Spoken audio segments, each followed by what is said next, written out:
So then, the first Central European Rally, and let's start off by saying Carlo Alfapero, double world champion, youngest double world champion in WRC history, and a double world champion before, well, at a younger age than Conor McRae was when he set the record in 1995 for youngest world champion. It's so bizarre. It really, really, really is. But it shows how magnificent him and Jonna Halttunen are.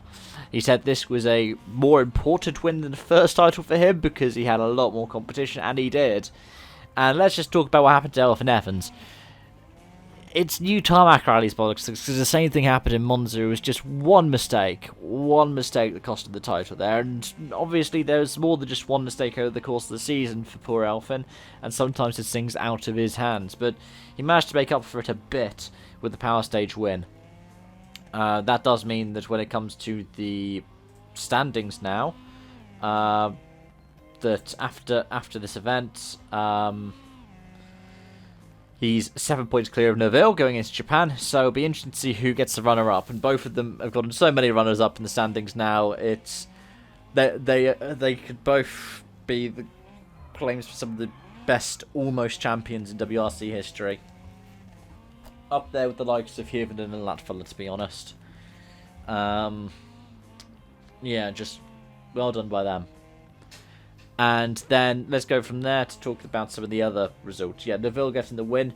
Well done to him. He had a lot of competition with Rovanperä and just really wasn't making any mistakes. It was a bit off the pace of Carlo, but yeah, managed to cruise to the win when Elfyn was off and Carlo was like, okay, I just need to bring the car home to be champion here.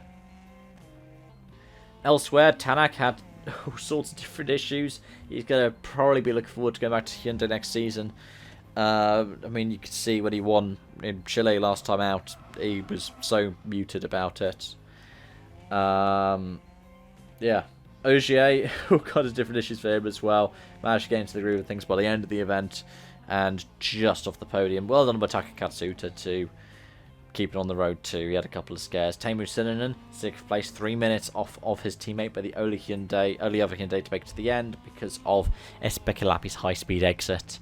And two things to say about that. Firstly, Lappi doesn't feel like it's really damaged his chances for a drive for next season.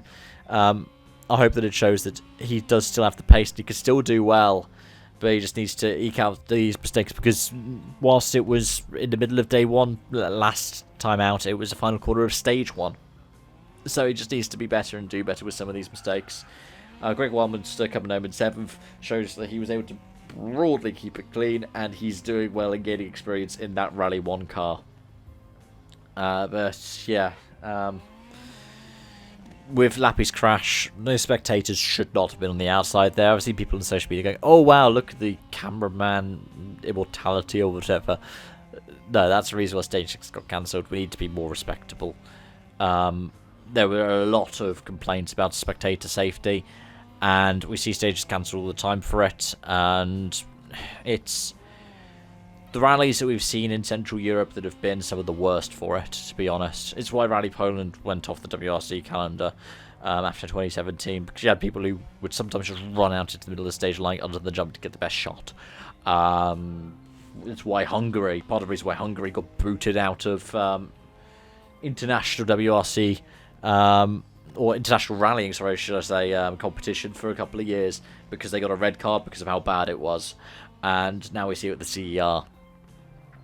These spectators, some of whom will have been at all 3 of those events and done the same thing at all 3 of those events, need to be better. Elsewhere, Nicholson became WRC2 champion again. He did win the RC2 class. No, that went the way of Adrian Formeau. But the WRC2 winner, Nicholas Chierman, managed to also beat Pierre-Louis Loubet to 9th. Loubet rounding out the top 10 in his final round in a Rally 1 car this season. He's going to be replaced by Formeau for Japan. Formeau shown great performance and done a really good job for Ford and M Sport as to demonstrate that new cooling package with a win on WRC debut. He's done great for PR, and honestly, I think that he deserves to be back in that Puma next season. He's shown that he can have the pace, and he's done the kind of rehabilitation program we've seen so many do before at M Sport before him. I mean, just in the past decade, we saw Tanak do it twice. We saw Evans do it. And yeah, it's good to see them have kind of recover in that way. But Lube, what can we say?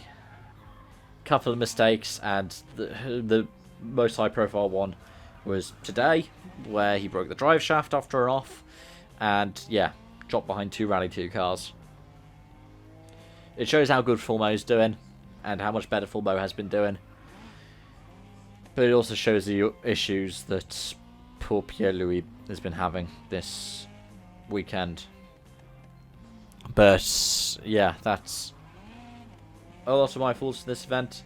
It's been fun to watch, fun to follow along, and I need to wrap up now because I feel my throat closing in on me. So let me know your thoughts in the comment section down below. Thank you so much for watching, and I hope to see you again soon. Bye for now.